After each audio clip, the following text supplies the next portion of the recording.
You want to introduce yourself, Nishant? Tell us who you are. Yeah, sure. So this is Nishant, and I've been a part of theater industry from last 9 years approximately, and I'm dealing with the corporate as well. So both professionalism and the artism mixed together in me. So yeah, this is who I am with a lot of knowledge, experience.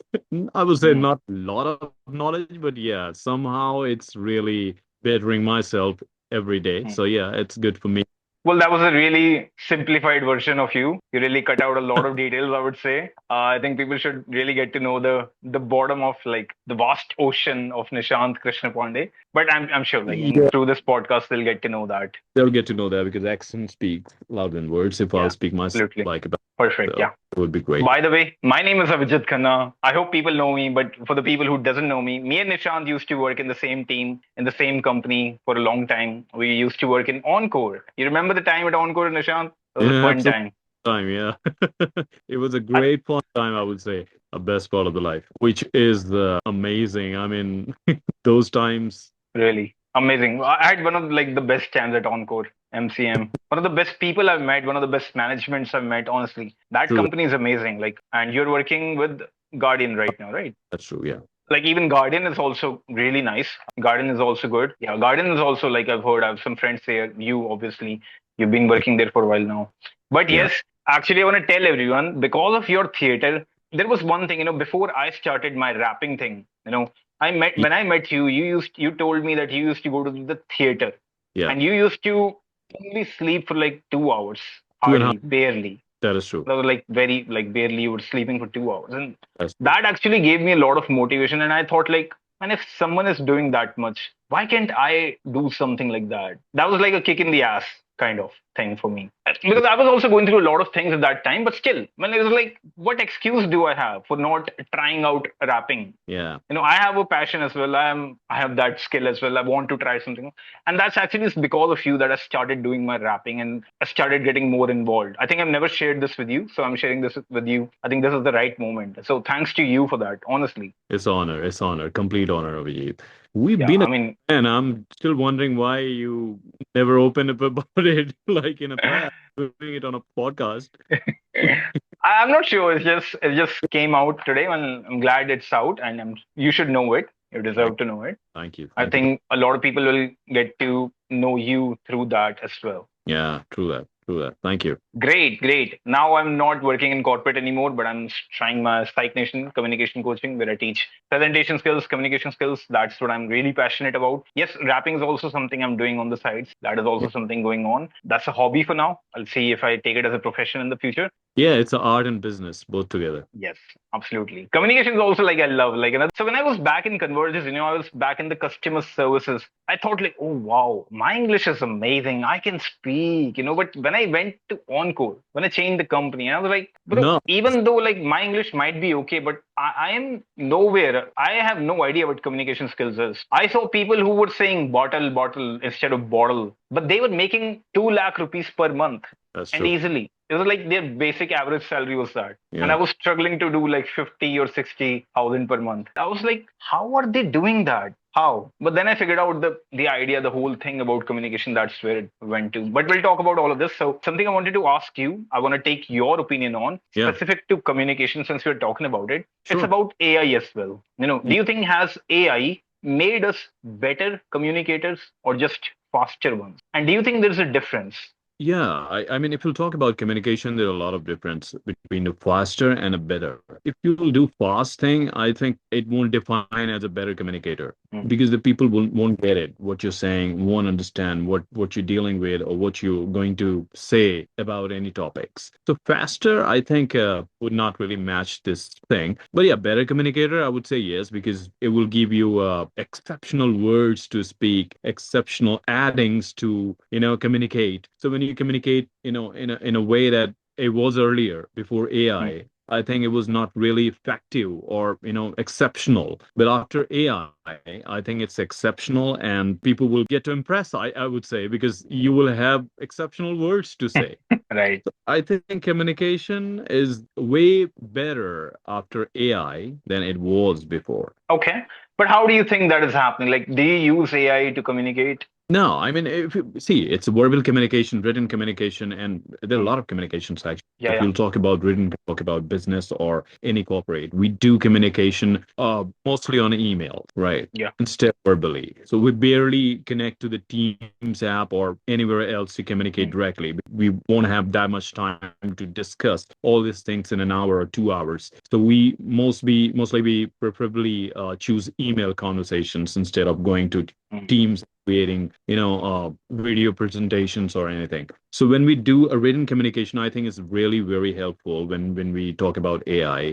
Recently what I heard is Teams has also launched a tool which is called I think Copilot. Yeah. Yeah, Copilot has been launched just to do a better communication in terms of business Mm. and connectivity. So somehow Microsoft felt that yeah, this is the good way to deal with it because people are struggling to do it like day to day Mm. life. So they came up with a resolution that AI is really booming in the industry and this can be a better communicator in future. So I think To it's assist everyone in terms of emails, chatting, that's true. formatting in the right structure, giving the right. Yeah, I think it saves a lot of time in those terms. When we talk about emails, when we talk about written communication, it definitely has a lot of advantage. It has provided that extra edge to a lot of Yeah. people, especially in the corporate world where you have to do like 100, 200 emails in a day sometimes. You can't keep account on that. Even AI cannot refuse the communication part because when we talk about chat GPT's things, I think it's well versed with talking to someone as a human. Hmm.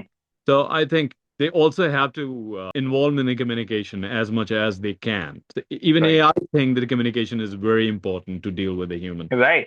Yeah, And even in fact, to like speak with AI or like have it do your work, you still need to communicate with the AI in writing. So that's true. I think the writing part of communication has is becoming even more powerful, just like you said it. True that. But what do you think about verbal communication? How do you think AI is shaping that, like benefiting or not benefiting, improving or not in that term? If we specifically talk about communication, I think AI is helping humans to deal with it. There's no way that I can deal there decreasing the things in any way Okay. possible. Because in communication, all you need to do is to connect. Mm. Right. The more you connect, the more you will understand. The more you will understand, the more you will figure out what they think, what they need, what they want.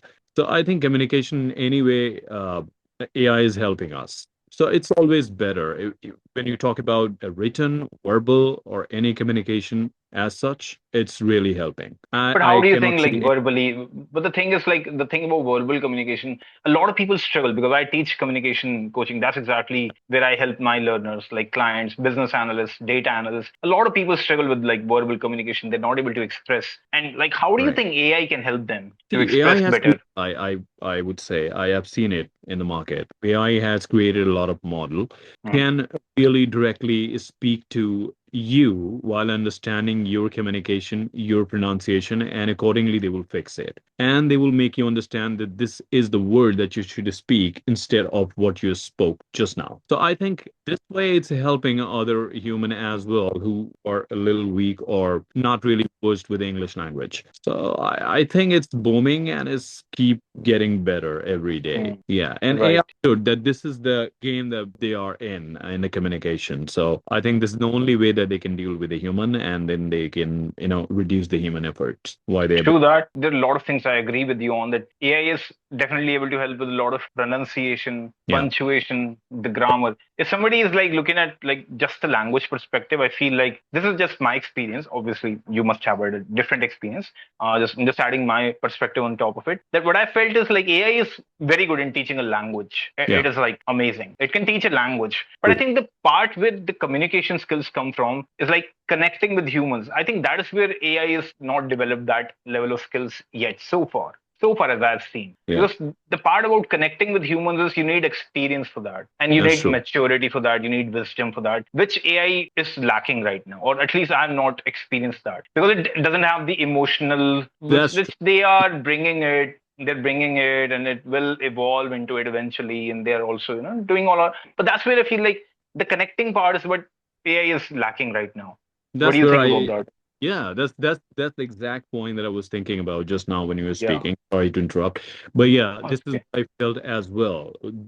Where they are lacking is the emotion. When they don't Mm. have the emotion, they won't really connect like in a way that it should be. I mean, me and Yeah. you talking with emotion, it is connecting, it is actually getting better each and every sentence that we are speaking Mm. about. But AI, what they are is a machine, the emotion thing. So I think, yeah, that's the lacking point where they're lacking is not connecting with emotion or emotion. That's something which we cannot really expect them to do because they are not a human. They are just created to help humans. So I think emotion is something that I don't think so there will be any opportunity which has come which will come, and we will get to know that, yeah, AI will have the emotions as well. If they will have the emotions as well, they will not control. Then we are done. Yeah, we're Then we done. are done. We just have to say bye, I quit, and I'm going now. Then we will start working for the AI boss. Our boss will be replaced by. I think that one thing where all the employee people will be like happy. Oh, at least I have an AI boss now. Right? I mean that because I've always had like now at least like I'm making my own organization and all. But I've worked like 10, 12 years like in corporate. True. When you have an AI boss, at least you won't have that feeling of oh boss and like kind Uh, of that. मैं कैसे बोलूं ऐसा नहीं बोल सकते. I think Like there are a lot of hesitations which will come for sure. But yeah, when you have the AI boss, यार मैं छुट्टी ले रहा हूँ. Yeah, sure. No question. we can ले maybe रहा we can trick it. Maybe we can like have a software developer friend hack into it. Hey, okay, fix this code, okay? This is how it's helping, but yeah, somewhere like you said, it's not really getting to the emotion. So yeah, that's the point where they're lacking. And then this is how AI works in terms of communication, I think.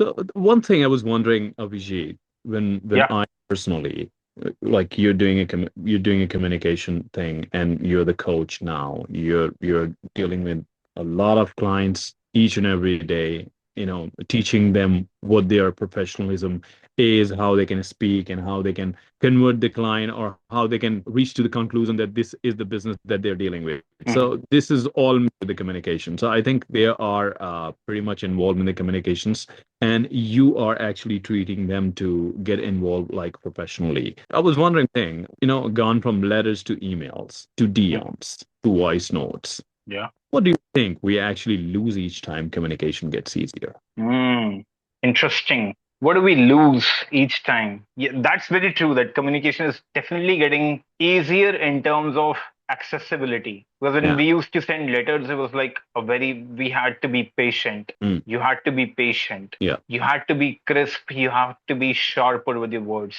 You True. had very less words you could write. Now it's too casual. I think, but we have lost just the answer to your question would be we have lost that seriousness somewhere. So it doesn't mean that we will lose the work capacity or Yeah. the efficiency of work, but I think somewhere it will definitely happen because when Mm, we go from letters, if you think mhm. about the letters part, and now to voice notes in DM, like the question you asked, Yeah. I think it's a big change, Yeah. It's a very casual. big change. That's true. And sending voice notes is like a very casual experience, Very. although like that's how the humans have evolved now as well. So we are able to fit into that role. If you think about like 100 years ago, if those people today think like, oh, these people send voice notes just a message away, communication. But I think there is a pro and con to everything. Like, so communication has definitely gotten quicker, instant, Hmm. easier, more Yeah. direct. We are like very straightforward. I have time or not. Simple. That's what we say now. But That's earlier true. it used to be more formal, very formal. Writing a letter was like do you remember like our back in second, third grade, like fifth grade, seventh grade? The schools used to teach us like how to write an article, letter. I don't know if they teach that. Obviously, they must be teaching it. But why Yeah. are you teaching it today? Like people don't write letters anymore. Even if you're writing it, what's the point? So I think the overall answer of the question would be what we are losing is we are losing that seriousness. We're getting more Hmm. casual Hmm. and in the way we connect with the world in today's generation. And we've lost that serious emotional touch, the pure heart to heart connection. Now it's like, Yeah. okay, you have time, you message me whenever you have time. Although everybody is free, like anyone can find 2 minutes in the whole day. Yeah. But Of course. still people are busy. Yeah. But still people are like somewhere in their mind, they're busy somewhere. But when they used to get a letter, like they knew like they would get a letter like after a week or after a month. The Yeah. seriousness of that letter, like a son in military getting a letter from their mother or parents, it's a very different mindset. It just puts you in a different zone. And the same Yeah. thing like for goes for like girlfriend, boyfriends as well in that time. You can't match that seriousness. Now like the girlfriend and boyfriend are fighting over the little thing. Oh, you didn't see my message. Oh, I texted You never. you, you're not replying. these things. Back in the That day, you had to go like 10 kilometers, 20 kilometers on a cycle. just to Like post. everybody didn't have motorcycles. Yeah, sorry, you were saying. Yeah, just to post the letter. I'm 100% agree on that part because, when I see border film, have you seen border film? Yes, the second one I watched. The first one I've not. Okay, this is one of the favorite movie that I have right now in my list. So when I actually watch it, no, the one thing which comes really quickly on that part when they say संदेशे आते हैं हमें तड़पाते हैं चिट्ठी Right. पूछे जाती है.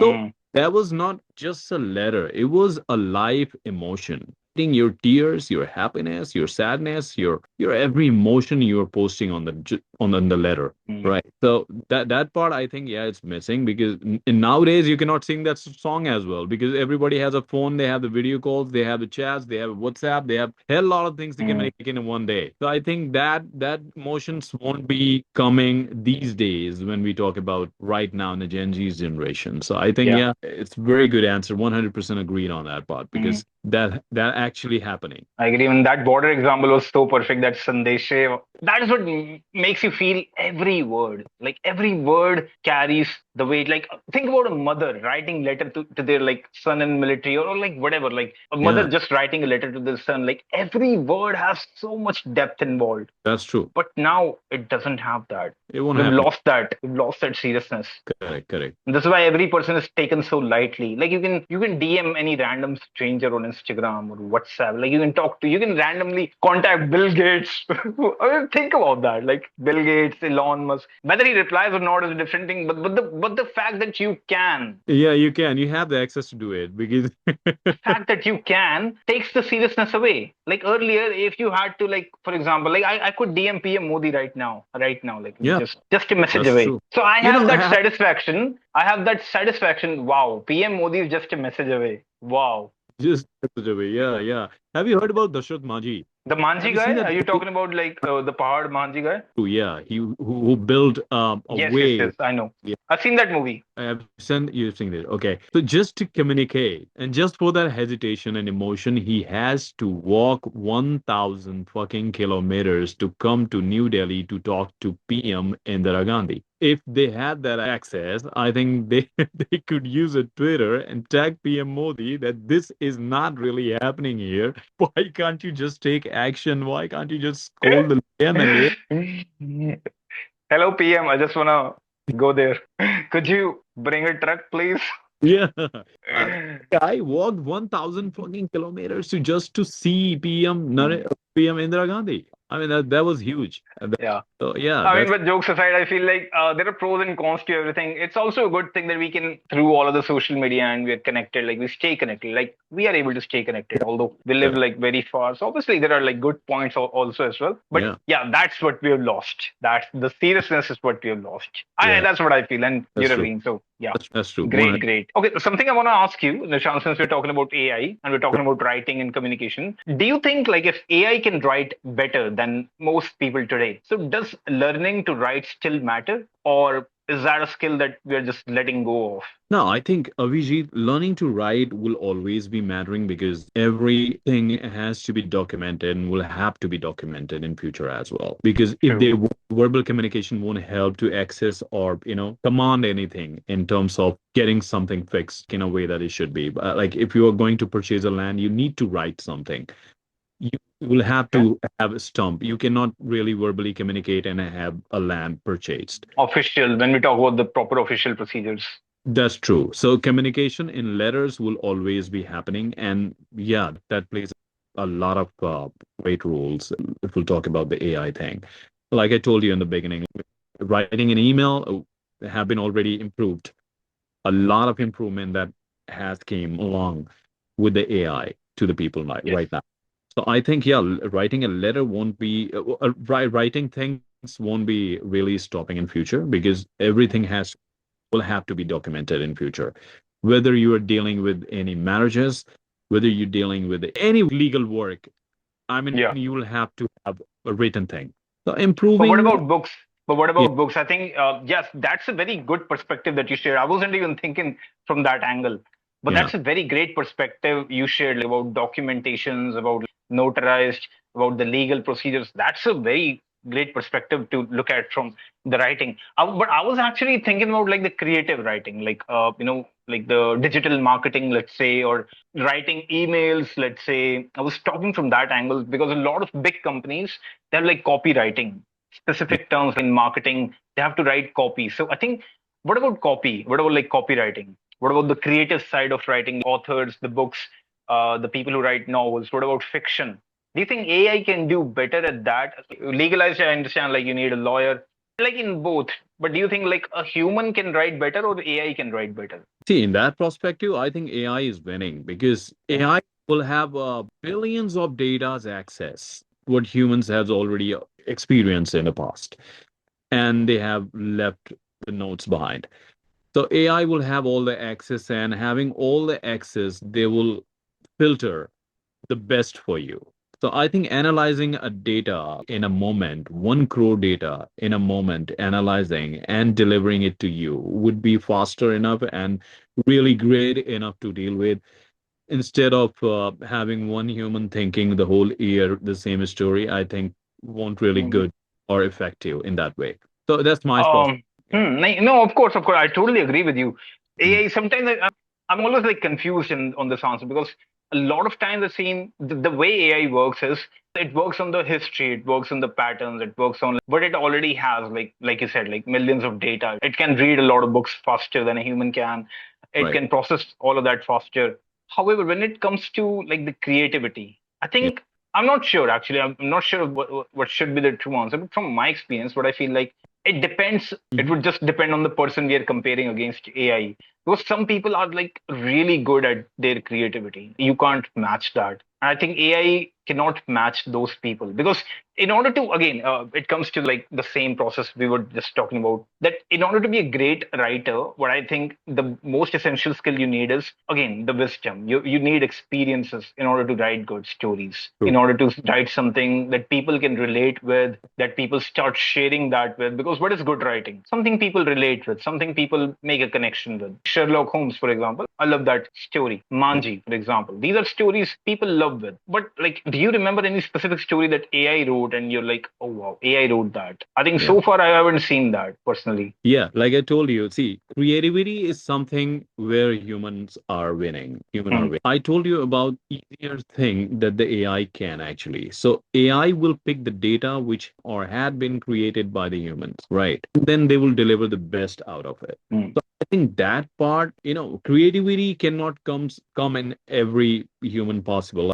We'll have people compare 1 crore people in a country. I think only 2% will be creative, not the whole population. Hardly, Yeah. barely, totally. When we talk about that perspective and in general copywriting, I think AI is winning. Those 2% I'm not really comparing because they are the one who's actually creating it. Building and creating is something different. And in general, when we talk about the numbers, how much percentage that they can deliver to. So when we talk True. about, I think 82 or 83% population will be really accessible to these AI contents instead of Hmm. go to one human and talk to, because they will not have the access to that human as well. And AI will have all the accesses to every phone. I Hmm. think anyone can access to the AI and ask the information, and they will deliver it to then and there directly. Yeah. But one creative human, you will take almost 20 to 25 years to search him and ask that thing to him to deliver what you expected. I think I'm not really talking about those 2% is actually in this Hmm. conversation. Yeah. I'm Yeah, really yeah, yeah. big number of We're people talking in about in general, basically.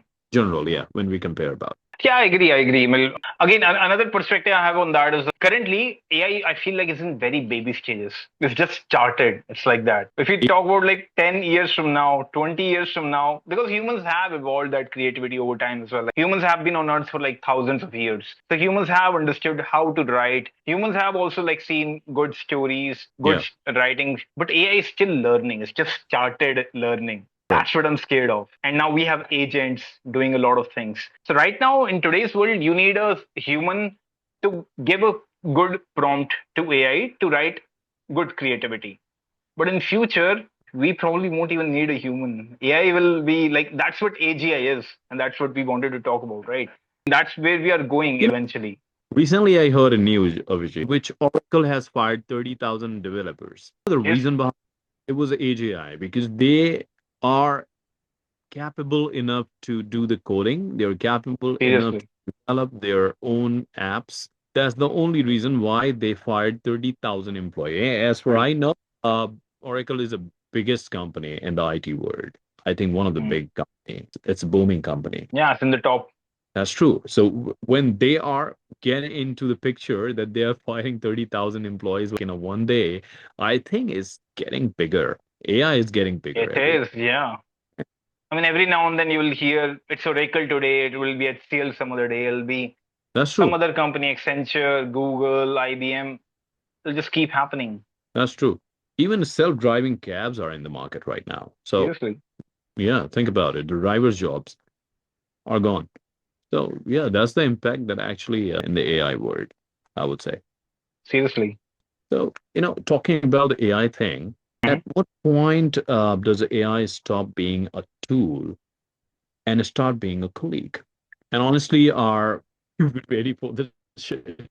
You're asking if AI stops being a tool and start being a colleague.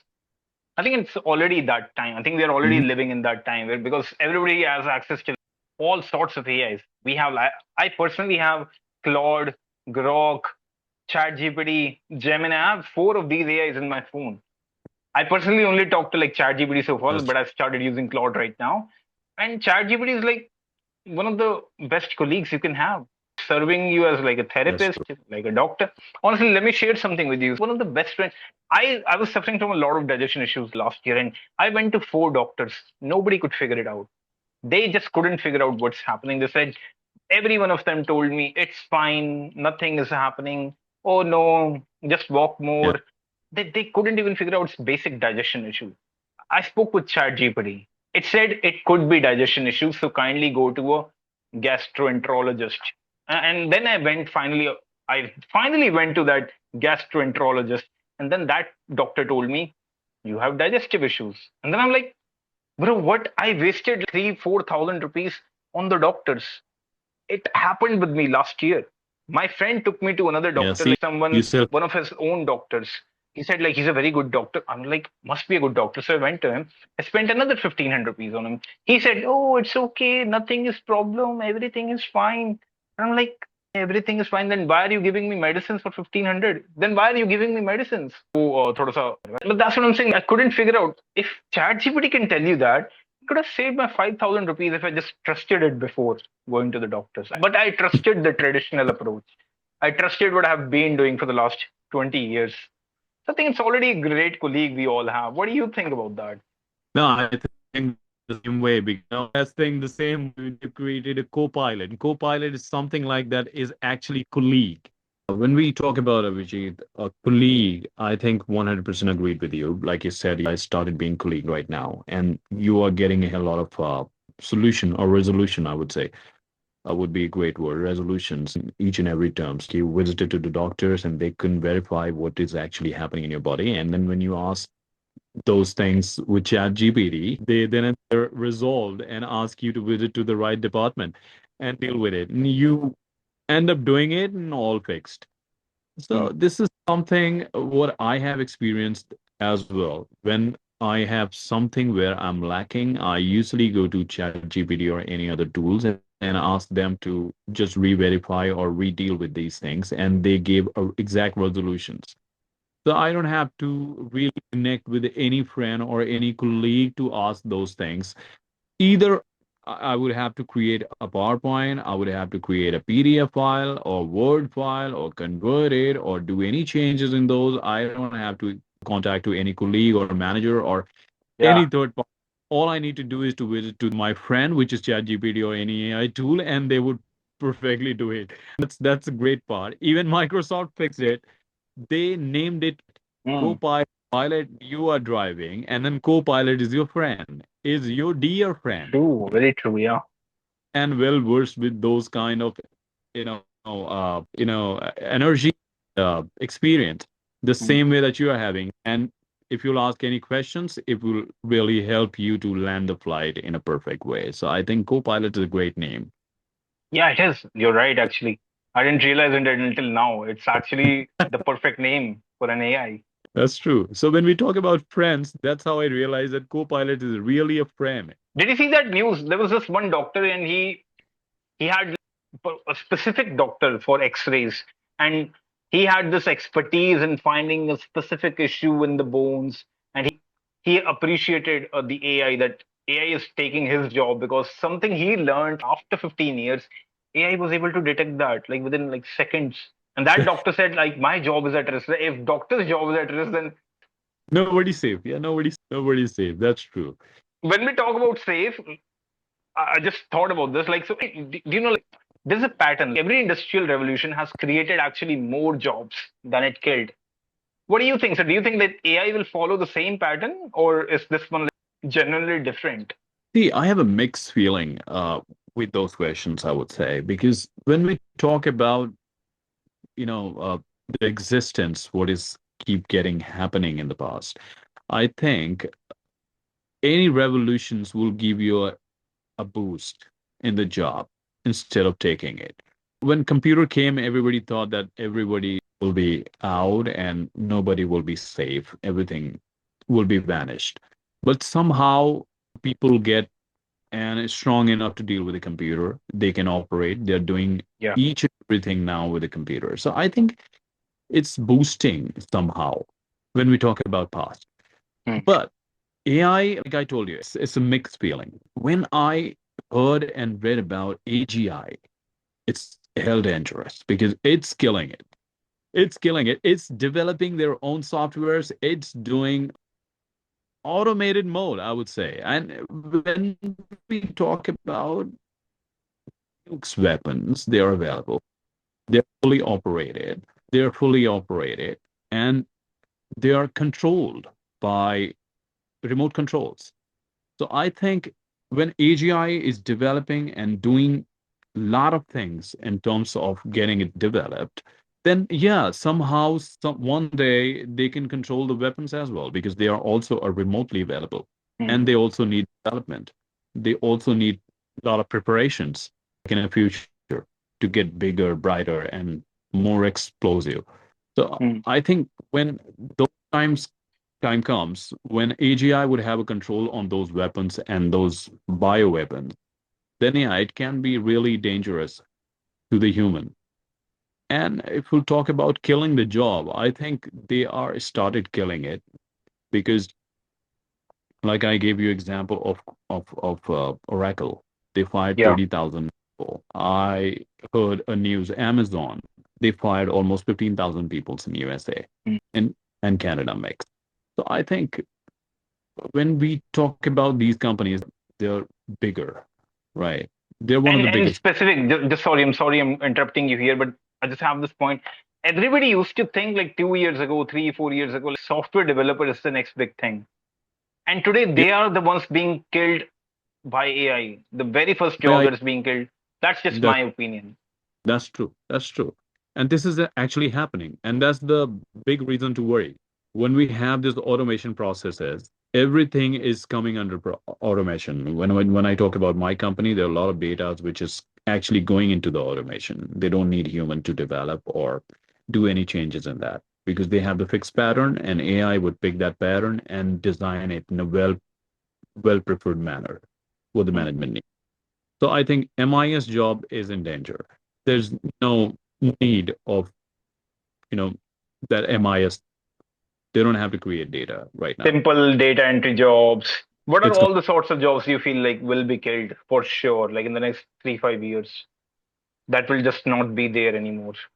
started with these. I think MIS is the first one because they don't need a management information system to deal with it Hmm. in a way. They are preferring and strongly preferring, I would say, to create with one of the AI tool to be created and shared in a that way without having any manipulation in the data. Right. So every company is preferring right now. So I think it's on the top, MIS thing.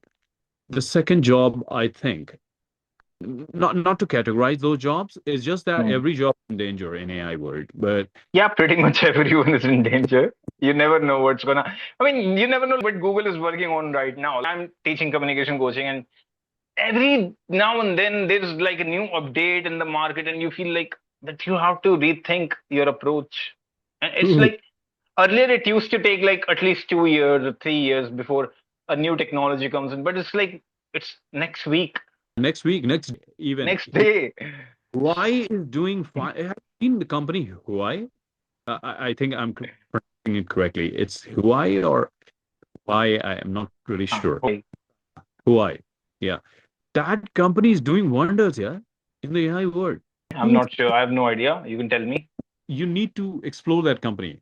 You know what you can do right now? You just Mhm. need to capture this picture like this and paste it to the hundred Oh of yeah, computers yeah. I saw that video from China. I think China or Japan somewhere. in China. The, Yeah. China, yeah. I've seen that Yeah. video, and they're like, you do this and then do this on another computer. It goes there. I think this is Oh brilliant. my God. I mean, This is what China wonder. and Japan are doing, that's just, oh, they're already on the next level. India is too behind from Yeah. that perspective. 30 years. Yeah. I would say the gap is you're driving a car, self-driving car in China, just giving a hand gesture to close like this. It will be closed. You don't have to act. You don't have to speak. You don't have to do voice command even. You just have to do hand posture and I will Mm, close. true, You just true. car and they will park it by itself. I think it's a huge thing is happening right now. And if they would be generalized, I think AGI would do wonders. I think I'm also agreeing with you on the jobs part. You have no idea. Currently, we have no idea what it's going to look like. It's a big shift. It's a massive transformation that's going to take place. And just like the computers, the thing you mentioned about computers, I think initially for the first 3 to 5 years, there will be a lot of job losses that will happen for sure. Maybe like for 10 years or 15 years, it will take place on a massive scale. Think it will happen on a very massive scale. But then Yeah. eventually, I think a lot of new jobs will be made because either a lot of jobs will be made or the whole system will be built in a very different way that people will have more free time to enjoy life, to they will have more leisure time for leisure activities to spend with their families. But I think somewhere down the line, system will find its way to get back to like the basic labor system, that the 9 to 5 jobs. Something will definitely happen. It has to, because people need jobs. It's not just that about the labor system, but people need a structure. The whole reason the job structure works because it's good for the human brain, for the way humans work. They need a community as well. Jobs provide that. They need a safe space. Everybody needs that. As humans, we need that. As humans, we cannot have that much of freedom. We would go crazy if we get that much of freedom. That's what I've experienced. For example, if I like have a Saturday or Sunday when I'm back used to, and like today I don't have any like leisure time. Like on Saturday, Sunday I'm working, honestly. But back then 2 years ago in the corporate world, you have like Saturday, Sunday, you have a lot of free time. So what I used to do in that time, I'll go out drinking. That's what I Yeah. did. So if you give me Yeah. that much free time, I think that's, so I've stopped drinking, smoking, all of that now. But I'm saying when you have that like sudden break and you have no work, you go to work for 5 days and suddenly you have that much free time, you have no idea what to do in that free time. That's true. I think people need some kind of structure. So something will have to be made, but new jobs will be made, something we haven't seen before. That's what I think will happen eventually. It's hard to predict the future, but It's hard. this so Vijit, yeah, we were discussing about the AI jobs. That makes me think about this thing. Be honest. This is a question for you. Is your current job replaceable by AI in 10 years? And if it is, what would happen? You're hitting the hammer on me. That's a good question. That's a very thoughtful question as well. It's my job. My job is currently to coach leaders.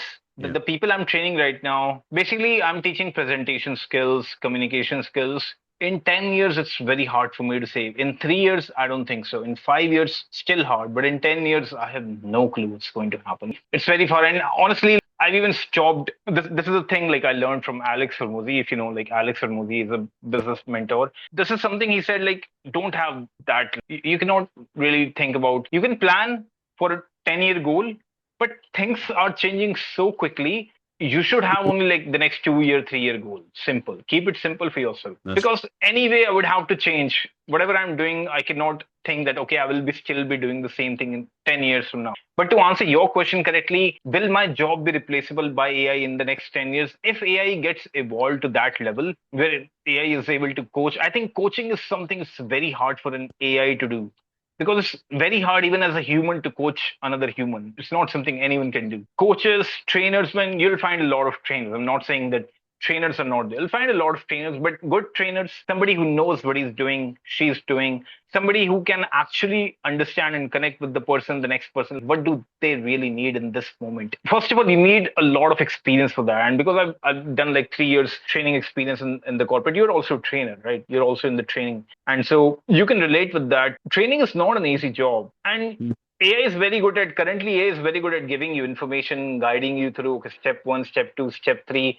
But that doesn't really help a human being when it comes to coaching and transformation, going from point A to point B. When it's about like guaranteeing a result, AI is not able to help that right now. But again, we have no idea where AI will be. I feel like AI is still in the very baby stages, like I said before. So 10 years from now, I think AI would have evolved a lot. But to call it like it would be able to give communication coaching the level as a human can, I think it's still very hard. Because I've actually spoken with ChatGPT many times on the same topic, and AI says it's very hard. Like 5, 6 years, not possible. But 10 years, maybe possible. Maybe possible, honestly. Yeah. But True. am I scared about that? Am I even thinking about that? I'm not. I'm enjoying life. I'm having fun. If it happens, I'll have to make changes. There's nothing else that we can do. Like, when we were working in, let's say, Encore, if the process goes ramped down and then we have to find another job or we have to go to a different process. We have to learn new things. So I will be learning new things on the way. I have like 10 years. So I would have learned a lot by then. Maybe I'll start training something else. Maybe, I'll start training AI.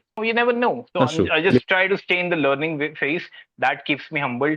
And that keeps me in the right mindset that anytime, anything can happen. I just try to stay in that zone. Great answer. I'm impressed by that because somehow, somewhere, if you will not have fear to deal with anything, you can win in the life. That's how you will be stopped. This is fear I should try or not. If you're open to the take the chance on the fear, I think there's no stoppage for you. So that's a good answer for you. Really Exactly. nice. But I have Yeah. one question from you. I have one question from you. You talked about like AI. What if AI arrives in our lifetime? Although I have not much information on AI, but I think it's like artificial general intelligence, like the super god in AI. I think that's what it is. Like, so what is the one human skill that you would bet everything on that it would still matter? What would be that one skill that even AI arrives, you feel like that one skill would still matter? Communication and leadership. Is that what I do? Is that what you're saying? That's true. It Because that's won't be. what I do. Yeah, that's what you do. That So you're won't be saying replaced. that's one skill that would still matter. Why do you think so? See, like I told you, for the communication, a better communication, you would have to have the emotion. I don't think so. The machine can have the emotions. Till now, it hasn't. So it's really very hard for AI to hold over the communication thing and deal with any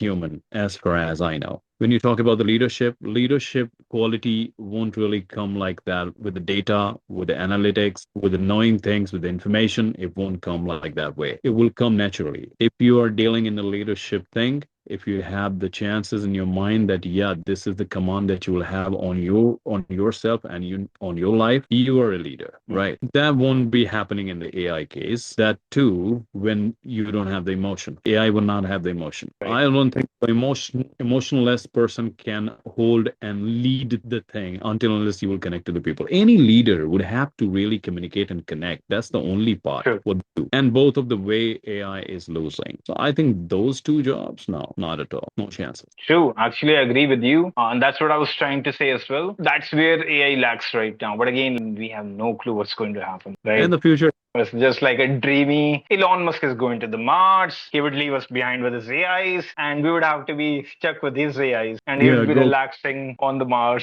I think I would Let just buy a ticket for Mars. That's what my plan is.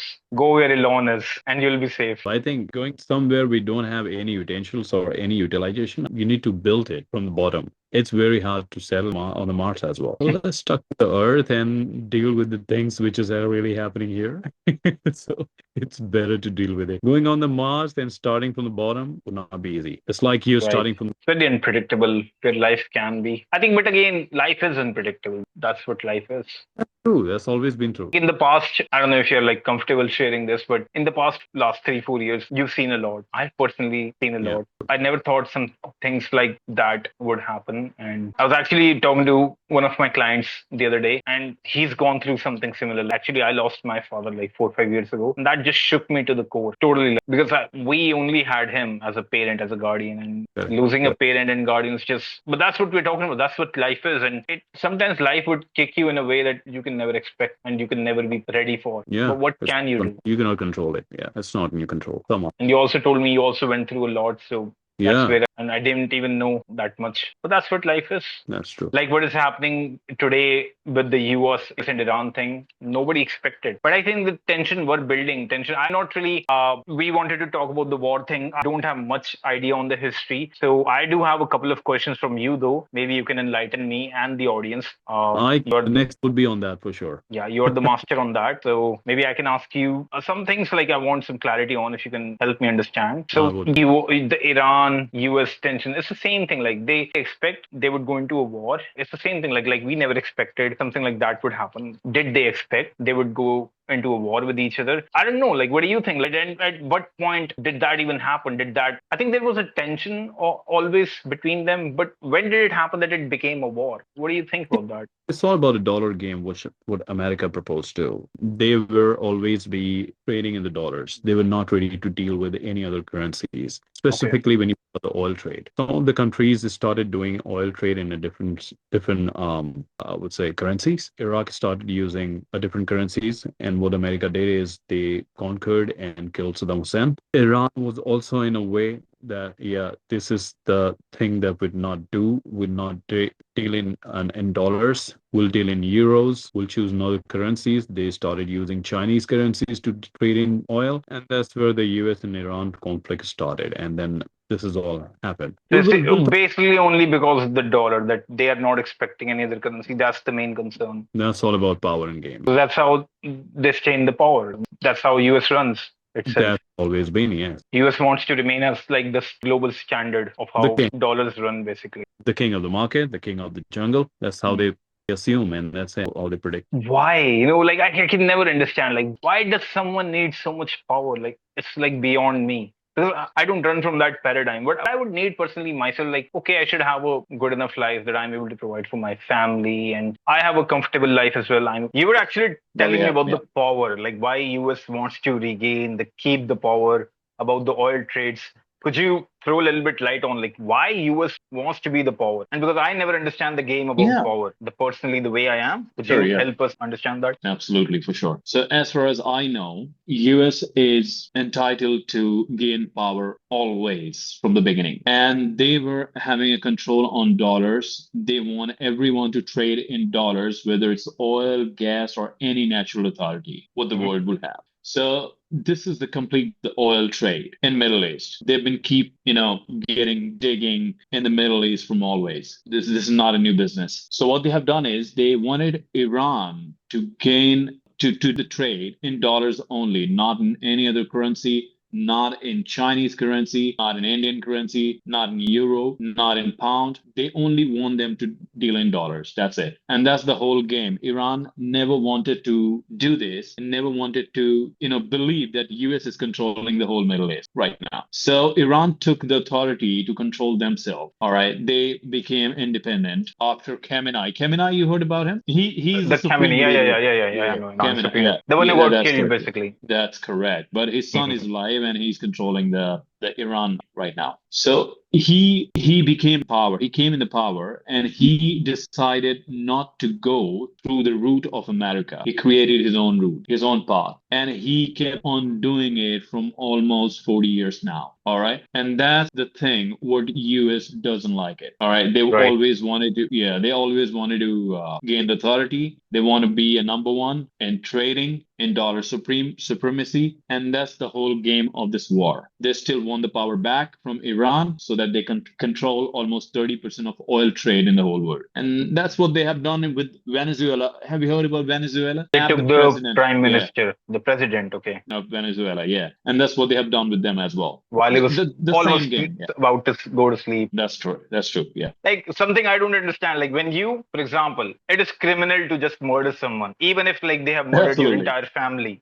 It's criminal. You Absolutely. can't go out and Absolutely. murder someone, shoot someone, even if they are your worst enemy, even though they have done like rape and all sorts of killings. But when it comes to the international law, I don't know, like, do they not have any law or something? They just keep on kidnapping whatever they want, whoever they want, whenever they want. All right. So they had created a UN for it. UN is kind of a team who control all these things. I mean, they don't want any human rights to be avoided or violated. They don't want the war, that like a world war thing. But the thing is, 30 or 35% of control that the UN would have is from America. The US is controlling them as well. So whatever America is doing, UN is not having any kind of control to stop them. That's the whole word. It's like that. You're rich, you're rich. No, no, yeah, nothing to apply on you. Said about Epstein files. Yeah, the same like Epstein file. They had a lot bunch of rich brats who have done all the wrong things and is still in a safe zone. So that's the whole thing about the money and the power. When you have it, no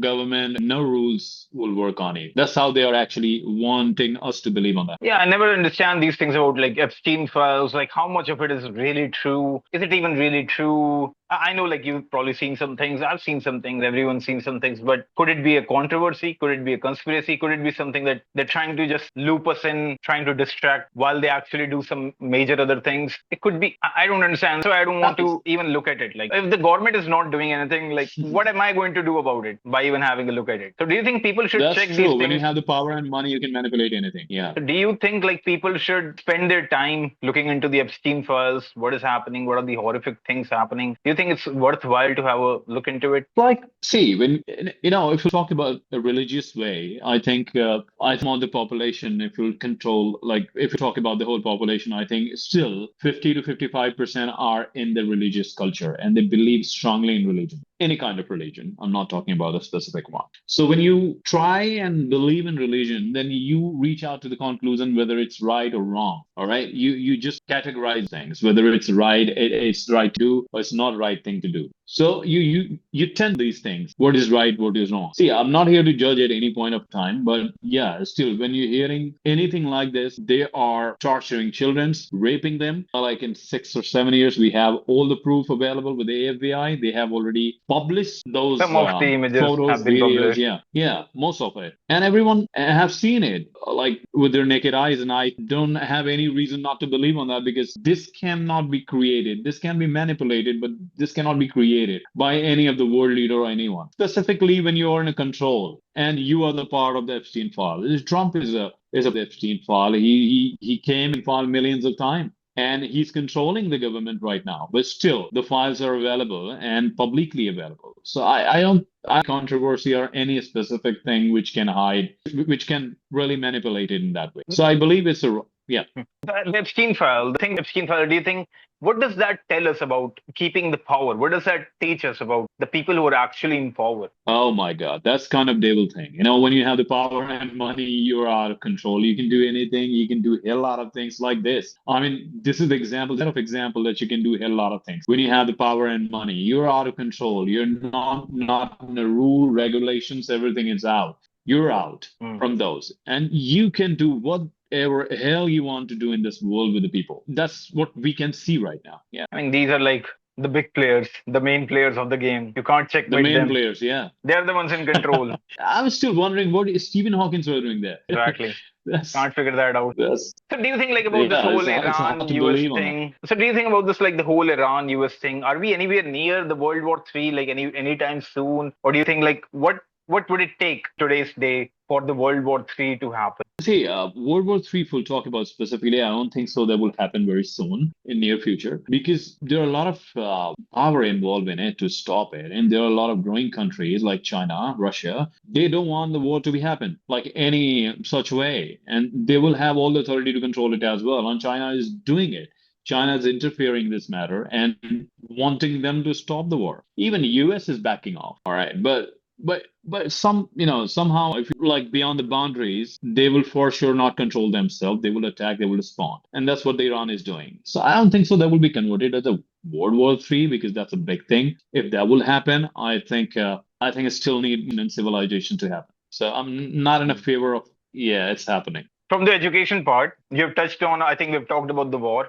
I think that's pretty much Yeah. my horizon goes. I think if we talk about Yeah. war, that will be another whole podcast for like 4 or 5 hours. But there's something you Yeah. talked Yeah. about education. There's some questions, I'm just a bit curious, like the way everything's happening now, technology is increasing, the way that it's increasing with ever. You see new Yeah. AIs coming up every month, new technologies like Elon Musk is going to the Mars, like as we talked about.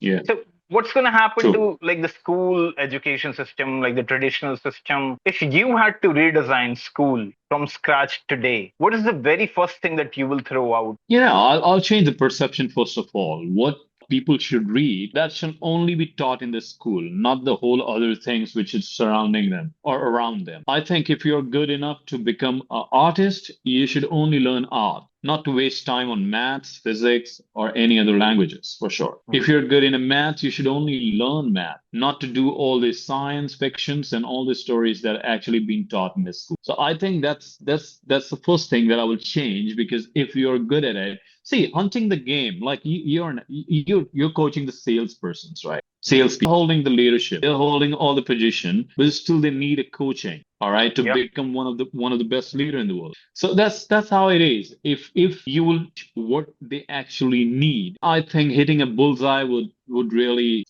helpful, really Mhm. fruitful, I would say. Instead of teaching them all the other options which is available on the world in the world, that will just not would be really fruitful. That's what I believe. I've been gone through with this. Right. See, if you're good in art, you should not waste So time in any other things. Yeah. yeah, so as you're saying, like we should give them the options, choosing one specific niche. Okay, this is your niche. You should learn this. However, like Yeah. how does a person find that niche without exploring a couple That options? Yeah, true that. That's a very good question. I was coming to that. See, we will not ask them to choose whatever they need, because everyone has a very less experience. They haven't even conquered anything to become something, right? So they need to start from scratch. So our job is to hunt what they are good at. And if we will hunt what they are good at, then accordingly we will teach them. Like, see, in collections we have You're already saying we worked, should right? hunt as an HUNT, like we have to find out what they are good at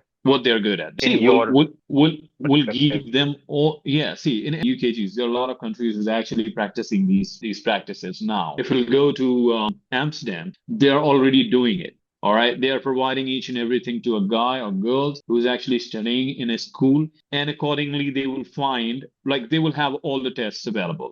Right, Japan is also doing it. Japan is also doing it. It's a very fresh start. So they give all the options to children, all right? They explore them for 2 to 3 years or 4 years, Okay. and accordingly they analyze what they're good, and accordingly they actually ask them to gain the interest. When they have the interest, then automatically they will be learning with all the wants they have inside them. So So you're what they're saying doing these kind is of things are happening in these developed countries like Japan and the other one you mentioned, Amsterdam, I uh, think you said. Amsterdam and Japan is doing, yeah. And how is it benefiting them? Like, what's the difference? Do you remember any kind of specific differences? In Japan, you can see the differences. Like that's the country who gets like each and every due to earthquake. All Hmm. right, with all the natural disaster which happens in the world, almost 20 to 30% happens in Japan, and they tend to learn all those things to read. They have the difficulties to find out.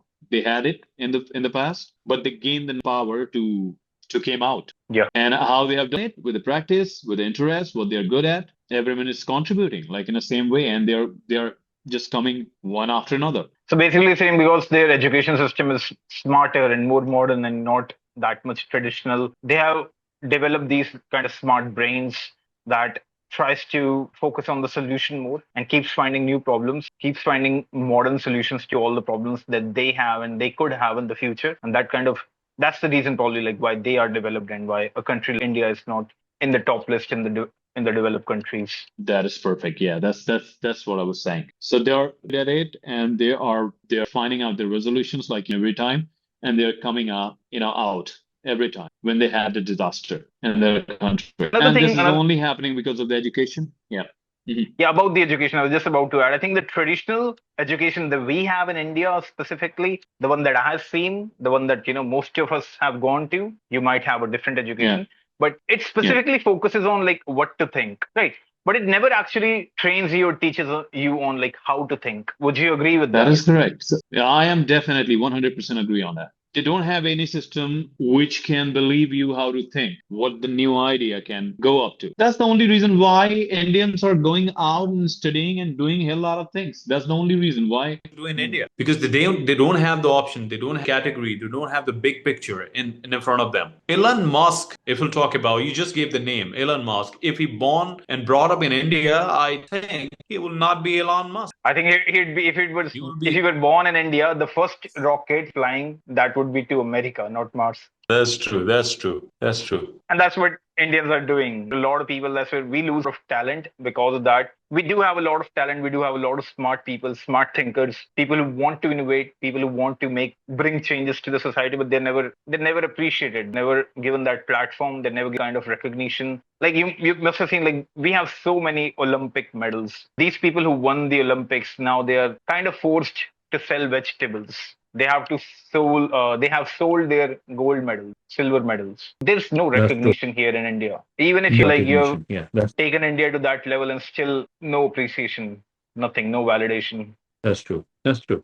Because the people believe and think they're not appreciating the whole art, the whole world system. They are not agreeing on that. They are not taking a new thing inside them. They're not really gaining any knowledge, any new thing. They are worrying. It's hard for them to that they coming and they cannot accept it. So I have this interesting question. Like I have this interesting perspective because I did this podcast with another person and he was also from the communication industry. So we had a lot of agreement, we had a lot of disagreement, but then we started talking about the education system. And so we were talking Yeah. about the education system, but and I made this point like if we know that schools are not what it's supposed to be and they're not teaching the right things. So is it the school's responsibility, the government responsibility, or is it somewhere the parents' responsibility as well that to not send the child to that school? You always have that option to just homeschool your child, and maybe at least in today's age, like understand. Then he made a point, like the other guy, he made a point that okay, oh, you're talking about Delhi, Gurgaon, and but a lot of people are in like from the tier 2 and tier 3 cities, they won't be able to do all of that. I said okay, but at least from Delhi and Gurgaon, at least people who live here can do that. People are not even doing it here. Forget about talking about tier 2 and tier 3. So why do you think that happens? Like, is it not a parent's fault as well that if we know that school are not teaching us things that we want our children, the way we want them to think, like we see in Japan and all, is it not our fault as well that we could just homeschool? That is also what happens in like the developed countries. They don't send their children to schools sometimes. Yeah, see, Avijit, me and you can agree on that, but we cannot change the thought process which is coming from last 80 years. It kept on coming and doing the same way. See, here in India, if we talk about going population to the school instead of going to mandir or temple, mosque, churches, I think you will find a hell lot of increasing number of the people who are going church, mosque, and temples instead of Mhm. going to school. Yeah. Even back here, the thought process to be in the medical condition. They don't want to top the school. They don't want to clear the high test rank. They don't want to create new things. They're not into that. They believe God is everything and God is doing it. All right. When you have this thinking, almost in 70% of the people, they will not be able to find a new thing. Mm. Science has done a hell, not in India, in the whole world. But in India, it's effective because earlier when you talk about this plague thing, have you heard about plague thing, which happened? All millions of people Yeah, died. yeah, yeah, yeah. If science was not there, I think medicine and what do you say, vaccinations was not Mm. really created. That happened just because of the science. The science, All yeah. right. Yeah, that's true. So science has a hell lot of importance in our life, in day-to-day life. They're making it really easy for us to live and create new things. AI is doing the same thing. They're creating a new thing. They're not up to the mark. Giving them a command and they're creating something new. And give it to you. This is really not happening in the big picture in India. See, they are believing in God. They want the God to provide all those things which they desire. If they are not happy, then they pray to make it happen, which eventually end up not doing it. All right. So they Mhm. don't resolution. They don't believe in creation. They don't believe in new things which can change or change the perception of the population. Even the government don't want it because this is democracy. If they want to hold the power, they need to, play according to the population what they have in the country. So that's what they're doing. If the population are really figuring out they need a temple instead of schools, they need prayer instead of science lab. I don't think so. There will be new creation in India, which will happen in near future. I agree with you. I totally agree with you on that. That yes, we are kind of not we like as in a lot of people are controlled because of the way the politics, the government is like trying to use the religion to Yes. divide and conquer, which like the same thing Britishers did when they colonized us. But the point is like at one hand we have Indians who are CEOs in big American companies. At other hand we have the same Indians, similar like same genes, same breed being controlled by the religious beliefs. Why do you think government is able to control them with these religious beliefs? Why are they so successful, even though people know, people can see the truth? People know that eventually they would go to hospital. Why is it so effective here? You said it's effective. I agree. It absolutely is like 500%. But why? What makes it so effective here? Why The don't thought people want to process, change? Avijit. Yeah, that's the whole thing. The thought process. See, if you believe in science, you will believe. You're curious to know the new thing. If you have machine, you will be happy to create another machine to control that machine. You will have thought in your mind. But this thought process, which is going in our country, this is completely different thought. I mean, they don't want to reach anywhere. They are happy where they are, Yeah, I think right? that's the main part. Like they're happy where they are. They're happy with their old beliefs. They're happy comfort zone basically. Yeah, like this is who I am. I don't want to change myself. Me to change myself. If you ask me to That's change true. myself, I will shoot you. I'll I'll put shoot you you. in the Yeah. ground. Yeah, this is the country where you cannot really talk against the religion, any kind of religion. If you'll talk about science, you're not worth it. And especially when we talk about like science, you said about new machines. With this all AI coming up, a kid, anyone has like access to all the AI, so many AIs. Like they can Yeah. ask any questions anytime, anywhere, whatever the question they want. So do you think teachers are important nowadays? Like what's the role of a teacher in today's era or even like going forward in the future? What would a kid need a teacher for in like humanized robots available to coach them, teach them, tell them everything? See, teachers are always important. Like you said, you are in the same business. You're teaching them. You're teaching highly qualified people who can achieve the leadership goal. The same way, see, emotions would not really happening in machines in near future, as far as I can believe in.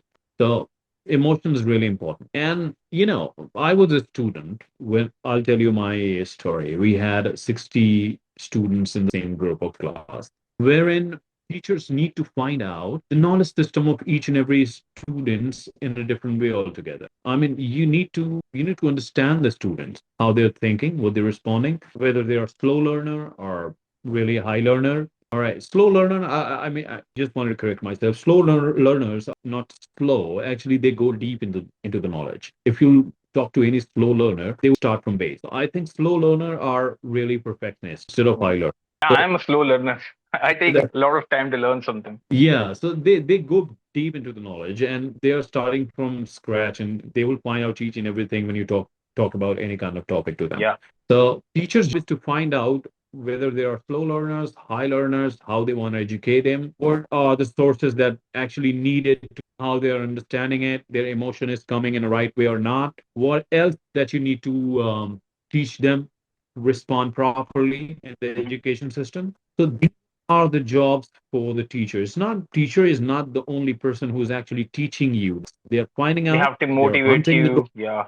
they do each and everything to grow. So that's how they treat. I Mm. think machines are lacking in it. If you talk any questions, machine will just respond to you, not Yeah. to find out your need, goals, or anything, no emotion, nothing. They will respond the Mm. simple question. That's it. The teacher's job, I think, is really important, would have play an important role. That's the reason why Americans are actually believing in teachers right now. Professors are actually creating history still, even after AI. True. So, so Absolutely.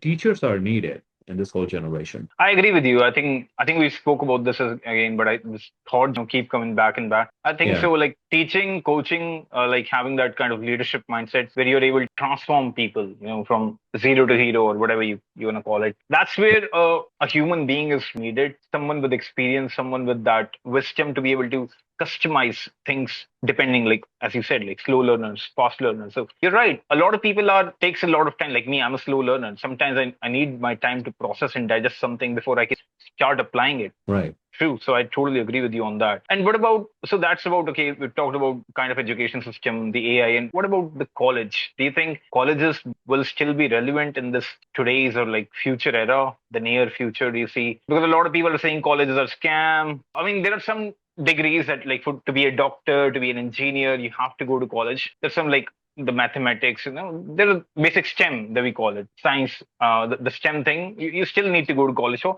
But what about other things? Do you still need to go to college for the other studies, the other things?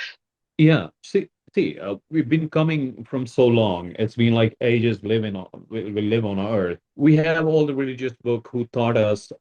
They will have all the education system in the religious book as well. If you have read Gita, Quran, or Bible, they had the education on the top. So if we'll talk about Sri Ram, let's talk about Hindu religion. If we talk Hmm. about Sri Ram, he was a child. All right.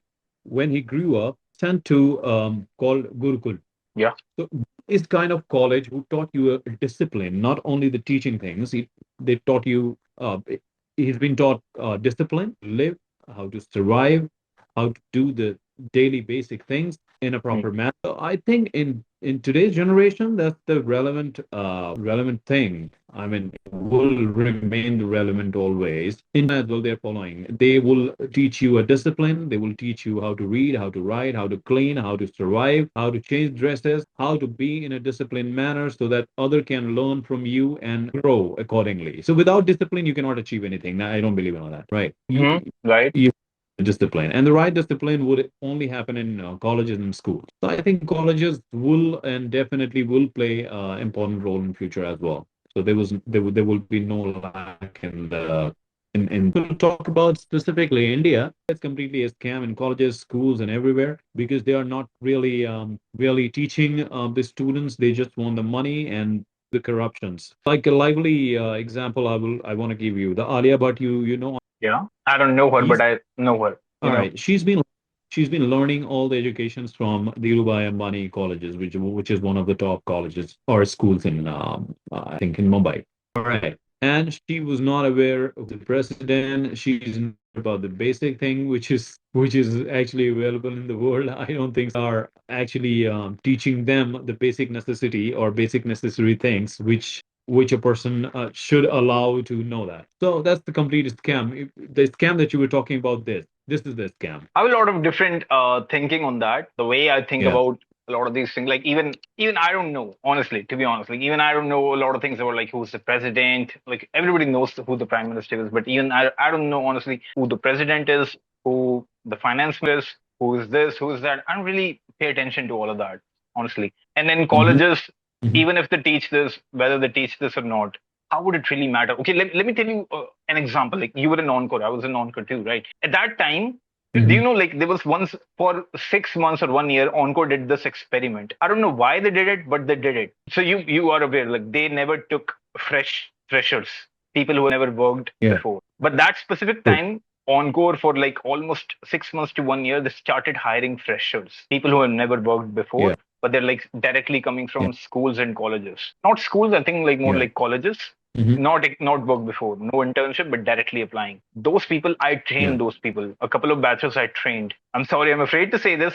They were good people. They were good, they were lovely, they were cute, but they just didn't have that discipline. They didn't have that working discipline. They didn't understand the work pressure. But when Encore has the working class, the people who have worked, the point I'm trying to make here is even though colleges are supposed to teach what you're saying, like colleges are supposed to teach the discipline, all of this and that, and maybe they do, and maybe they don't. So when Encore did this, and I had to train those people, we had like generally the training is for like 1 month. These people did an extra half month training for extra 2 weeks to just tell them about like how the Americans are, like the whole culture, like 1.5 months of training specifically because they were new and they performed kind of okay, not bad, like better than expected. Yeah.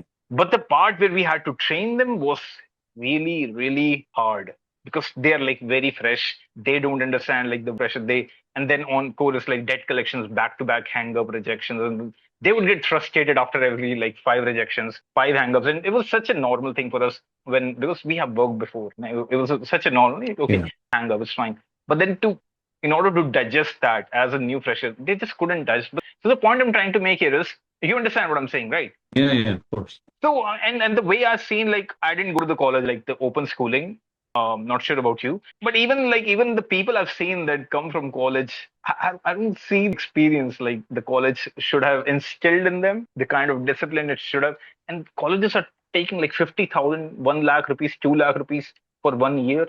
So would you send your kid to college, Not in India for sure, but yeah, yeah, I the don't right believe in kind of college? the right kind of college. Like, yeah, I believe in that because they have a set of learning, they have all the discipline available. IITs, they're good at it. So I think Yeah. few colleges are good, few of the basic education systems are good, but every now and then schools are opening and getting closed without any reason. I don't think so. There's any power or educational certificate that they need to prove them whether they're good or not, because we all believe they are bad, they are corrupt, they are not teaching good and right things to the people. That's all. Yeah. Personally, I also believe, I mean, I kind of agree with you. It depends on what the kid wants to do. And you should have like the kid, even like the parents and even the kid should have proper clarity. Which college is he going? Why is he going? Why is she going there? What are they going to do? I think that kind of career counseling, that was really missing in my life. Really, if somebody had just provided me that kind of career counseling around the ninth grade or 10th grade, it would have been much better. I didn't have that. Maybe like I wasn't aware of it. I was a very shy kid at that time. I didn't speak with people. A lot of people knew a lot of things, but that's just who I was. I think that's something that people should focus more upon, getting the right kind of counseling in just the right stage. Finding that's the whole thing about this only.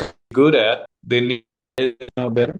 बोलना भी कुछ So earlier we were talking about हाँ सही है पहले से काफी better है.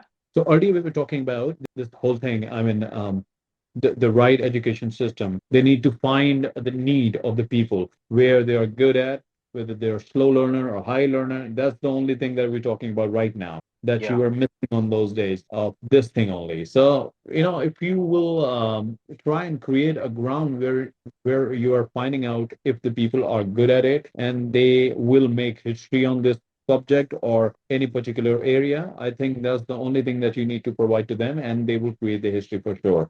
All right, that's the guidance all they want. Yeah. So it is covered in the first few questions that you asked me whether counseling is necessary or these things are necessary. What you want to make changes in the education system if you will get a chance. So that's the only thing that I want to make it. If this thing would change, I think the whole education and working system would change automatically. You need not to put any other pressures on. Yeah, it's like That's that's a good perspective. That's like the preventive healthcare is better than like going to the doctors later. Proactiveness is always better than reactive. That's true. If we'll shake the Coke bottle, it will react. If we'll It shake will the water, react. it will respond, not react. So I think prevention is more better than any kind of reaction after that. Especially, specifically, if we'll talk about us, we've been gone through with this time, and we learn how to came out from these things. Instead of giving the same thing to our new generation, we need to make few changes so that they don't have to suffer a hell a lot what Yeah. we have gone through. I think that was a great conversation about that topic. I do have something new. I do have some other question on totally something else, something we touched on a little bit, but let's go deep dive on that. Do you know what the topic is? Do you know what I want to ask some crazy questions? Do you Yeah, believe in sure. God? It's very hard question. See, I cannot say I believe because I believe is a very dangerous thing. First of all, let's talk about the believing thing. Believe is very dangerous. See, what I do is stop believing in believing first because believe is a very dangerous word. If you Yeah. believe something, you will not able to know. You are just not open-minded, totally You blindfolded, believe in it. if I believe something, I stop myself of knowing. If I know something, whether you know it, you don't believe in it. Sun is there. You don't believe sun is there. You don't believe moon is there. Right? That's a great mindset. Yeah, believe is something that we should all stop believing. Do you know God? I should ask that. Like I told you, it's a hard question. I would not say that I believe in it. I would not say that I know God. So I'm totally blank on it. And as per my perspectives and learnings, what I've done till now, God is nowhere. So God exists or not for you? When you say God is nowhere, what does that signify? What are you really saying? There is some supernatural power who controlled us. That that what I That you but I believe in. yeah, but I cannot believe that religious books, what they have taught us, it's according to that. No, not at all. Never. It's all mindset stories which has been already circulated, and I don't believe in it. Not at all. I mean, you have a good perspective on that as well. But let me share one perspective that I learned from Jordan Peterson. And I'm sure you must have heard Yeah. that. Back in the COVID time, like 4 or 5 years ago when COVID happened, we were at home. We were kind of like, just before COVID, you were at my home. Do you remember we were like kind of partying and talking about COVID Yeah. and all that? Like, just right before, like 10, 20 days before that. I was like, bro, something is happening. COVID is happening. China virus, whatever, right? I'll have to edit that word. Whatever virus it was. The main thing, but the main thing is like I started listening to a lot of Jordan Peterson because he was getting really famous at that time. His lectures were getting famous and he was getting viral for all the reasons. So this one thing about the same question, somebody asked him, "Do you believe in God?" And this is what he said: "What is God? Define God." And then he is like, God doesn't even have a same definition for everyone. So when you say, do you believe in God? You have to first tell us, what are you really asking me to believe in? Because everyone thinks about God in a very different way. For you, it could be the supernatural agencies, whoever controlled us. And that's what you believe in. So that could be some kind of God to you. I may be wrong, but whatever. To some other person, God could be Lord Krishna. To some other person, it's Allah. I was about to say Lord Allah, but a lot of people would be after me. Like it's not Lord Allah, it's just Allah. Don't But worry, you're not really working in TCS right now. You can speak. yeah, I mean, but that's what I'm saying. That it kind of opened my brain that yes, so perfect. Everyone has a different. I have a, for me, nature is God. Everything, you, me, everything is God. So when I say if somebody will ask me, do you believe in God? First, I will ask them, what is God to you? You have to define what you're asking me. And now he does that a lot. Whenever somebody will ask him a question, he will say, what does that really mean? He doesn't give a straight answer anymore. And a lot of people are pissed off at him because of that. But he's not doing anything wrong. He's just asking a simple question. What does that really mean? And people get pissed off because of that. But would you call yourself an atheist or like still agnostic? Atheist would be a right word. Yeah, Okay. atheist. I can call myself atheist because I don't believe in anything. See, if you believe in Hindu God, if you're not believing in thousand other religions, then also you are atheist. For those thousand religions, you're just believing in one religion. If Yeah. I'm believing in Allah, I'm not believing in Krishna, I'm not believing in Gurdwara, I'm not believing in any other religion, I am atheist to them. Right, because I'm not particularly focused on all the religion. If I believe in all the religion, then I'm religious. If I'm not believing in any other religion which exists in the world, just believing in one. I don't even understand what I am. Am I an atheist? Am I an agnostic? I have a very different kind of a theory. So I whatever I like, I pick. If I like something from the Bible, I feel like okay, this is fine, this makes sense, I'll pick that. If I like something from the Quran, yeah, this makes sense to me, I'll pick that. From the Hindu gods, if I feel like okay, this makes sense, I'll pick that. So I'm like a mix of all. Am I like some kind of hybrid? But it's not about the god or religion or any of that. I also don't like. I never believed in God. I was like an atheist. But then one day, Andrew Tate, right? We've talked about him before. One day, Andrew Tate talked about what God is, what like his definition or whatever his understanding of God is, and that helped me understand. Yeah, he's saying the right thing. And then I started understanding the concept of God for the very first time. Like, what is God? Why do humans even want to believe in God? There has to be a reason, right? So he gave this super amazing example. I think I've spoken with you before about this as well. So he said there's one island, island A, island B. There's another island B, right? And you take a boat and you go to the island. Both of these islands are like different kind of tribal communities living in. And they one tribe, one island doesn't believe in God. Let's say island A doesn't believe in God. The island B it believes in God. And you're going in a boat, for example, some people going in a boat to the island A. If they go to the island where they don't believe in the God, they can get easily killed. So there's a high chance of dying because they'll just take you as a threat. But if you go to the other island where they believe in God and they feel like The people who come to us are like our guests. They will treat you and they'll welcome you. They'll give you food and they'll serve you. So the whole point of this story is just to give us an understanding like why God even exists in the first place, because it gives you the moral ethics. The crazy thing about the story is it's not for one person, the whole community, the whole group of people. God is not for one person. That's what I understood. And I was like, this is why humans need God to stay in one community, and people need community. Same story in a different way. I just want to repeat it back to you. Yeah. Let's say island A is uneducated. They don't have any knowledge. They have different languages. They are not really connected to the world. And island B has an education. They know how to treat people. They know how to help each other. All right, let's skip the God part here. Yeah. The same thing would happen. But it might not.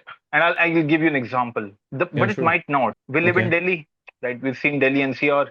It's the number one rape capital. A Yeah. lot of educated people live here, but that's why there is a term called Bada Likha Gawar. There are many educated people who act like a Gawar. Many, they're like senior people. I'm talking about not senior in terms of age, but in terms of their position, in terms of even the like best to best people you can think about. I've seen them behaving with others in the most horrible ways. The True. most educated ones are behaving in the most horrible ways. A lot of people think like who is doing the rape and all. For example, if you just take that for a quick moment, people feel like it's the people who are coming into Delhi from outside, from other. It's not. Maybe some people are like that from other states. They're uneducated. They're new to Delhi, so they feel like they can do it and they can run away. But most of them are not. In most of the rape things, the data, the study has found it's most of your relatives that do these kind of things, that has closer contact to you, the victim and all. But okay, that's just one situation. It's just my perspective. That's what I feel like. Even in situation like Delhi, these things happen where we have a lot of educated people, and these things still happen. No, please justify the God thing to me. Let's skip this part. Let's do the God thing, which you gave me the example of. If the God, let's believe one of the communities believing in a God, another is not, they're not really aware about anything, any civilized manner, any specific or ethics things, they will respond blindly. They will take you as a threat and they will kill you for sure. But let's see if someone is educated, they know how to what would be happening if we'll kill someone. Education is the worst. Religion is the worst thing that ever happened to humanity. I think it will treat you to kill people on the basis of religion. It will kill in every religion. There are. I agree on that, but that's why I didn't say religion. I said God. I wasn't talking about religion. Because you're right. A religion has definitely, and there are so many religions which has divided humans into like these kind of groups. So where this God came from? So when I'm talking about religion, when I'm talking about God, I'm not talking about a specific religion or like Krishna or like whatever the names are. I'm not talking about specific God like Ram or Hanuman and all. I'm talking about just a basic concept of God. Like, what is God to the humans? How does God help the community? Where word came from? No idea. I have no idea how it came from, what it means. I have no idea. But I'm just saying that was just one understanding that I received for the very first time that made me want to believe that, okay, I don't believe in God, but I believe in God for the people. That yes, there is a God for these people, for our community. God must exist if people want to stay civilized morally. So one is the law. The one thing you're talking about, the law, the educated people follow the law, but there are very few educated people. How do you control the others who doesn't even want to be educated? You have to give them a moral ground. And that's why at those times, God came into the picture when there was no laws, there was no education, talking about like thousands of years ago, when all of these things like were big things. At that time, killing humans was just not, earlier it used to happen, like cannibalism used to happen in the tribal community and all. But then all of that had to be stopped. Human life was more important than animal life. So they had to put a moral, ethical point that you cannot kill humans. That's why they created God. This is evil. This is good. That's just the basic difference. God has to exist to keep the evil away. That's just a basic understanding. I'm not saying I believe in it, but like just the understanding what I see. Okay, at that time it was needed. Now we are educated. Now we understand science. Now we have so many things. But from that time, if we compare to today, it was required at that time. And that what shaped humanity, so many civilizations. Right, it's a big debate. I have a hell lot of things coming in. Yeah, we can always go in detail on this one. This is I know even the understanding I have is very surface level, obviously. But this is a good way to like separate the God thing for me. So if you're saying like, for example, like God doesn't exist, so where does morality come from? And is that actually like a problem or actually like a freedom? Morality is not a problem for sure. See, it's a human nature. When you actually believe on things, certain things, it's been taught in the past. right? It's not really coming from religion for sure. Religion had never taught you to how to do the fire, how to invent a fire, how to invent something. Religion has never taught you. God Hmm. never came and taught you what to do, what not to do. It's just the religious book, and they are. If you read those things, you will get to know that how silly they are, what they were talking about. This is complete bullshit books that I ever read. Okay, okay. Yeah, it came from the civilization. See, there are a lot of people who never believed in civilization. Even the God exists in their book. See, if I'm talking about Hindi, so Krishna was there, right? Never believed that Krishna is a God. Never in the whole life. Kauravas never believed Krishna is a God. So there were people who never believed that the God exists. Even the God says they are God, right? Then also they never believed that this is God or they are God. I can give you a lot of examples. I have a whole set of examples for it. Hmm. I have a stories which can tell you not to believe on anything, just to know. So my approach is always to know now instead of believing. If I'll believe something, my education will stop. I will not learn. I will not search anything. It would be stopped. I believed. I believed that Avijit is at home.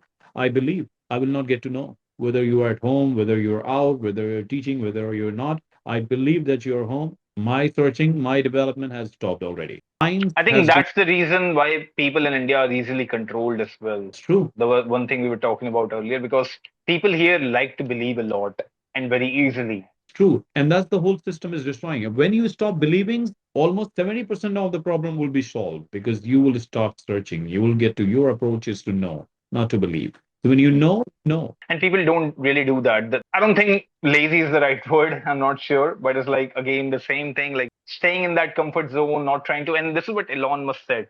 So there's a guy in America is very famous. I don't remember the name, but he's trying to like increase his age. He's using like millions and millions of dollars on him. Brian something, I think his name is, True. right.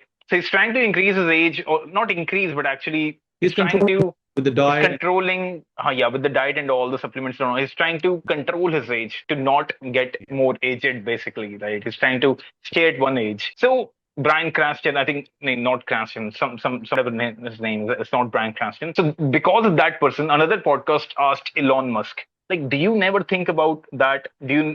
What's the name? What's the word for that? Do you never think about like increasing your lifespan or never dying like that? And Elon Musk is like a amazing person, honestly. He took a moment. I think it took like 20, 30 seconds to respond. And this is what he said. He said that it's not hard to do that, to achieve, I don't remember that word, to achieve that ultimate, the lifespan, to not, where you don't die and all. He said it's not hard to achieve that. You can achieve that. We have that science. We can try to achieve that. But the thing is, the problem it would cause is that people after a certain age, they stop changing. And when you give them this ultimate the lifespan that you can just keep on living, this would only destroy innovation. This would only destroy the young minds who can change, who can adapt to the changes, who can like bring new thinking. Because old people don't want to change. Old minds don't really want to change. This is what he said. And I was like, that's truly insightful. And I think that's what we're talking about. People here are just already addicted to all the stories, the religious stories and all, which is fine. You should about it, you should learn from it and all of that, but you should also understand these are stories. These made to design to teach you something. Learn the lesson. Don't stick to the characters lesson. They're trying to give you a lesson. That's what I believe. That's why I think all fiction pretty much. I think it's all like 95% fiction. I think there was a Lord Ram. I think there was a Krishna, but I don't think they were specifically like gods as in gods. I think they were made as gods so that we could learn something from them. That's all pretty much that I see from it. Right. So if you talk about like every culture across history has independently invented the concept of God. So does that like prove something, or does it like not prove anything? Concept of the God? Yeah, I mean, every culture has come up with the point that there's a god, supernatural, on its own. Different Yeah. tribes have different gods. Like in India, we have more than 30 gods, or Yeah. like so many thousands of gods. So how did that happen? Does that prove something about the community, about the way humans live or want to live? No, not exactly. Humans are very small. What they're doing is a wrong thing. They need someone to blame or to ask, whether it's the imaginary character or they are living characters. So if they don't have any living characters, then only God exists. Say that again. Let's say they don't want to share anything. They don't have anyone to blame for their failure. Yes, yes, yes. I agree. They don't thank you for their achievements or recognize achievements. So if they don't have anyone, then the God came into the picture. If they failed, they blame. So this is the only thing. When you don't have anyone to blame, gain, or celebrate, then the God came into the picture. Because you need someone to blame. You need someone to give you exceptional power, invisible power, which cannot be felt. So अगर मुझे कुछ चाहिए मैंने भगवान मिला तो मैं भगवान को बुला सकता हूँ यार आपकी वजह से मुझे नहीं मिला. I think, Nishant, you have given us quite a deep insight in your brain. Although there's a lot to pick from, which I will definitely take more of your time in the future. I'll book Or another podcast with you. But it was such a lovely session. It was such a different perspective, and this is why I love to, speak with different people from different zones, experiences, and I've known you from such a long time. That's why I wanted to do this with you. And so, first of all, I would like to thank you for giving your time and doing this amazing podcast with me and giving Psych Nation and our audience the time and your thoughts, basically. So thank you for that. What would be your last key takeaway from the whole podcast? If thank you for having me here, Avijit. It's been a great pleasure connecting and sharing the same screen. What we have done from last 1.5 hours and prior to that as well. So it was a great connecting. Yeah, for the people, for the audience who would be a part of this podcast, I think the line I want to close, the statement that I want to give you again, what I've given. Stop believing in believing is the real statement. It's a hard statement to say, but if you will improve and think about it, I think it can get you a lot of improvement in knowing the things for real part of the life. Instead of believing what you have heard from hundreds or thousands of years, just do not trust on that.